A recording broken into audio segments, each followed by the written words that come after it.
Welcome guys. इस video में मैं आपको बताने जा रहा हूँ कि कैसे 30 सेकंड के अंदर आप एक वेबसाइट को हैक कर सकते हो।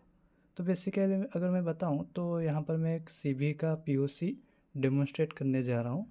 तो जो सीवी है इसका नाम है CVE 2017 9841। इसको आप गूगल में सर्च करके भी देख सकते हो। तो चलिए इस वीडियो को शुरू करते हैं। तो सबसे पहला जो स्टेप है वो है एक सुइटेबल टारगेट वेबसाइट चूज़ करना। वो आप कैसे करेंगे? तो चलिए यहाँ पर एग्जाम्पल की तरफ ये जो वेबसाइट है इसको लेते हैं। तो जैसे कि आपको एक वेबसाइट मिला, उसके बाद आपको क्या करना है, जो बैकएंड में जो टेक यूज़ किए गए हैं उसको इंसर्ट करना है। कैसे करेंगे? रैपिलाइजर जो एक्सटेंशन है उसको यूज़ करके, जैसे मैं यहाँ पर कर रहा हूँ। तो आपको नीचे आ जाना है। नीचे आ जाए तो ये लो, कंप्लीट जो टोटल टेक यहाँ पर यूज़ किए गए वो हमें मिल गया। और आप देख सकते हो यहाँ पर PHP भी यूज़ किया गया है। अगर PHP लैंग्वेज किसी भी वेबसाइट पर यूज किया गया है, आपको मिलता है कोई भी वेबसाइट अगर उसमें PHP लैंग्वेज यूज़ किया गया है, तो वहाँ पर आप इसको ट्राई कर सकते हो। अब हमें तो एक वेबसाइट तो मिल गया, उसके बाद हमें सिर्फ एक फाइल लोकेशन ढूंढना है। उस फाइल का नाम है eval/stdin.php। वो हमें कैसे मिलेगा? यहाँ पर आप बहुत सारे जो मेथड है वो यूज़ कर सकते हो, जैसे कि गूगल डॉकिंग हो गया, या फिर फजिंग हो गया, या फिर आप डायरेक्टरी बूट फोर्सिंग भी यूज़ कर सकते हो। ये जो मेथड्स है यहाँ पर इस वीडियो में मैं आपको नहीं बताऊंगा, वरना ये वीडियो बहुत ही ज़्यादा लंबा हो सकता है। उनको आप यूट्यूब में सर्च करके देख सकते हो। जैसे कि यहाँ पर ये जो मैंने जो लोकली होस्टेड जो वेबसाइट लिया है ना, इसका जो डायरेक्टरी है, जो फाइल पाथ है, वो मुझे पता है। यहाँ पर आप देख सकते हो, हमें जो eval/stdin.php जो फाइल पाथ है वो यहाँ पर मुझे पता है। यह है मेरा, ये एक्चुअली में ये डिफ़ॉल्ट फाइल पाथ होता है। मगर कहीं कहीं वेबसाइट पर ना वो डेवलपर होंगे जिन्होंने इस फाइल पाथ को चेंज कर दिया होगा, तो आपको वहाँ पर ढूंढना पड़ेगा। उसके बाद आपको पॉप शूट को ऑन करना पड़ेगा। तो यहाँ पर मैंने पॉप शूट को ऑन कर दिया है और इंटरसेप्ट को ऑन कर दिया है। तो चलिए यहाँ पर मैं इसको रिलोड कर देता हूँ।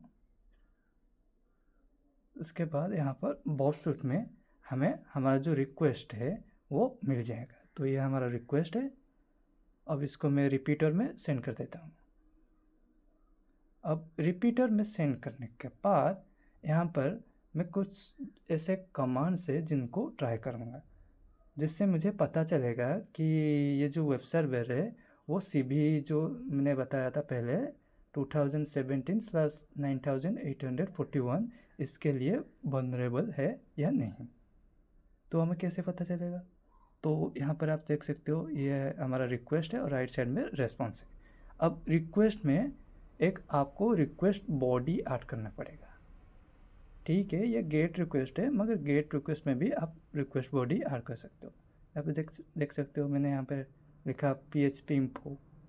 अब जैसे हम इसको सेंड करेंगे, हमें जो सेम जो रिक्वेस्ट बॉडी का जो इनपुट है ना, वो रेस्पॉन्स में भी रिफ्लेक्टेड मिला। हमें कुछ और डाटा नहीं मिला, मगर वो जो हमने इनपुट दिया था वो सेम ही रिस्पॉन्स में रिफ्लेक्टेड मिला। अब यहाँ पर हमें ठीक तरह से नहीं पता लगा कि ये जो सर्वर है वो एक्चुअली वल्नरेबल है, या फिर इसको कोई भी अगर वाप है या फिर कोई भी फायरवॉल है वो ब्लॉक कर रहा है। तो इसलिए हम एक और दूसरा कमांड है उसको यूज़ करेंगे। ये मेरा नोट्स है जहाँ पर मैंने बहुत ही डिटेल में लिखा है। चलिए यहाँ पर एक और कमांड है जिसको मैं यहाँ पर यूज़ करने वाला हूँ। ये रहा, यहाँ पर देख सकते हो PHP को वल्नरेबल। ये जो कमांड है इसको हम रिक्वेस्ट में यूज़ करेंगे। तो चलिए मैं यहाँ पर PHP इन्फो को हटाकर इसको लिख देता हूँ।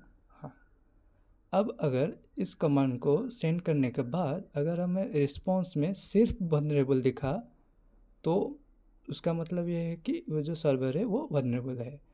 अगर उसके अलावा ये जो फुल जो कोड है ना PHP को वो सब दिखाई दिए तो ये सर्वर वल्नरेबल नहीं है। तो चलिए मैं इसको सेंड कर देता हूँ।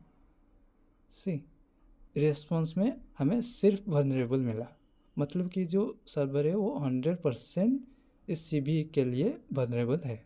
इसको आप रिमोट कोड एग्जीक्यूशन के लिए यूज़ कर सकते हो।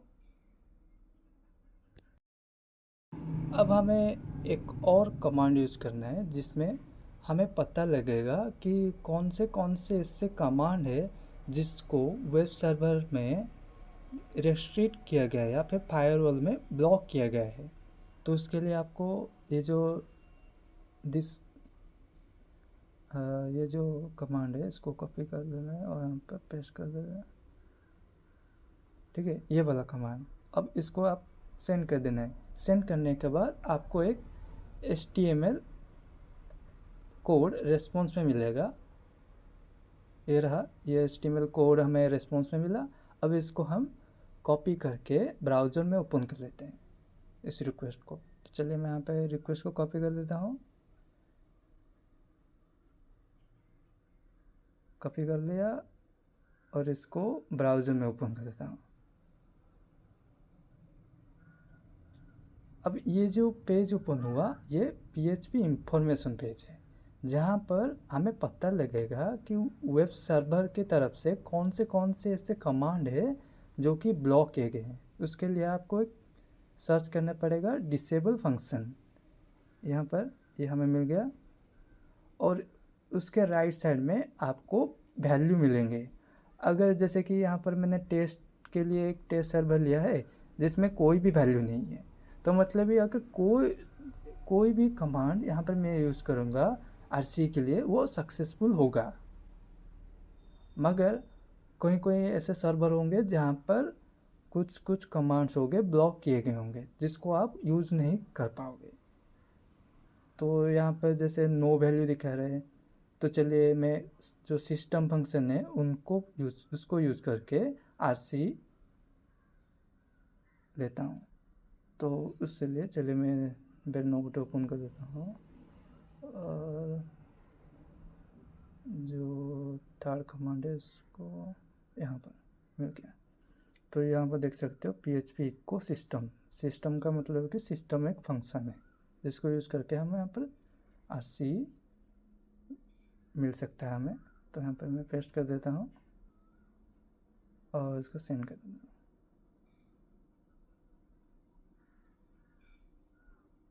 अब यहाँ पर सिस्टम के बाद आपको दिखाई दे रहा होगा ls/al। इसका मतलब ये है कि जो सर्वर जो डायरेक्टरी है जहाँ पर eval-stdin.php जो फाइल है उसमें कौन से फाइल है वो हमको दिखाई देंगे। तो यहाँ पर आप देख सकते हो रेस्पॉन्स में हमें डाटा मिला जिसमें हमें बताया कि उस डायरेक्टरी में और कौन से फाइल या फिर डायरेक्टरी है। और अगर आप सिर्फ ls यूज़ करोगे तो आपको कुछ इस तरह के 3 फाइल मिलेंगे। यहाँ पर एक फाइल है eval-stdin फाइल और उसके बाद 2 डायरेक्टरी है। इसके बाद और एक कमांड है जिसको आप यूज़ कर सकते हो।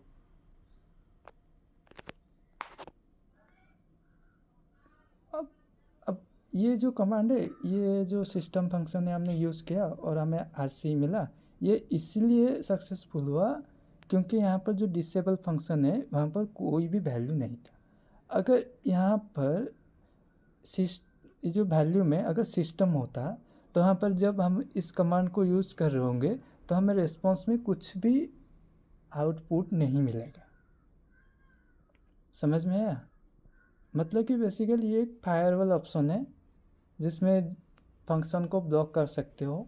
अगर कोई भी सिस्टम फंक्शन यूज़ करके कोई भी हैकर सिस्टम फंक्शन यूज़ करके हैक करने की कोशिश करे और यहाँ पर सिस्टम जो लिखा होगा डिसेबल फंक्शन में सिस्टम, तो वो जो कमांड है वो सक्सेसफुल नहीं होगा।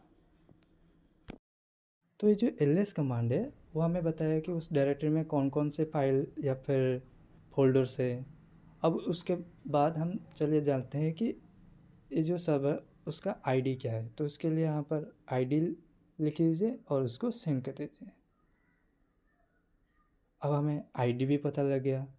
अब उसके बाद अगर हम हुआई में भी सेंड करेंगे वो भी पता लग जाएगा।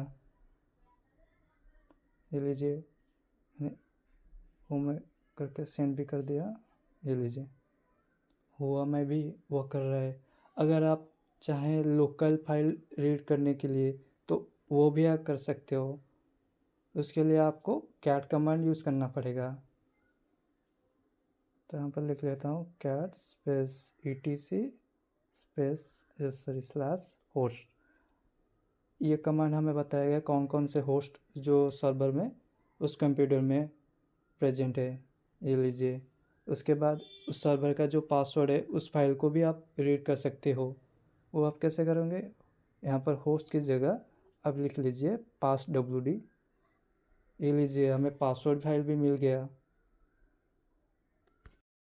तो यहाँ पर हमने देखा कि कैसे आप लोकल फाइल रीड कर सकते हो, या होस्ट फाइल हुआ या फिर passwd फाइल हुआ। यहाँ पर आप कोई भी लोकली आईडी भी चेक कर सकते हो, फाइल स्ट्रक्चर, डायरेक्टरी स्ट्रक्चर भी देख सकते हो। अगर आपको फुल्ली जो आरसी चाहिए, सेल जो कनेक्शन चाहिए ना, वो भी यहाँ पर आप ट्राई कर सकते हो। तो अगर सिंपली मैं बताऊँ ना, ये जो मेथड मैंने यहाँ पर बताया वो आपको बग बाउंटी में बहुत ही ज़्यादा हेल्प करेगा। तो आप अब मैं आपको ये दिखाऊंगा कि आप कैसे गूगल में ऐसे बहुत ही सारे जो रियल वर्ल्ड टारगेट है उनको ढूंढ पाओगे। तो उसके लिए आपको गूगल में आ जाना है और यहाँ पर एक डॉर्क यूज़ करना है। इस डॉर्क का जब आप गूगल में ट्राई करोगे तो आपको बहुत सारे ऐसे वेबसाइट मिलेंगे जिससे जो आपका जो ईमेल stdin फाइल है ना वो डायरेक्टली आपको मिल जाएगा। जैसे कि यहाँ पर बहुत सारे मुझे वेबसाइट मिले। चलिए इसको मैं ओपन कर देता हूँ। ये देख सकते हो, यहाँ पर कुछ डायरेक्टरी स्ट्रक्चर फॉर्मेट में हमें मिला है। और इसको मैं ये जो फाइल है ना, इस फाइल की मैं बात कर रहा था। इस फाइल को ओपन कर दीजिए। जब आप URL में देखोगे तो आपको जो पूरा जो फुल फाइल है वो आपको मिल जाएगा। तो इन्हीं वेबसाइट पर आप टेस्ट कर सकते हो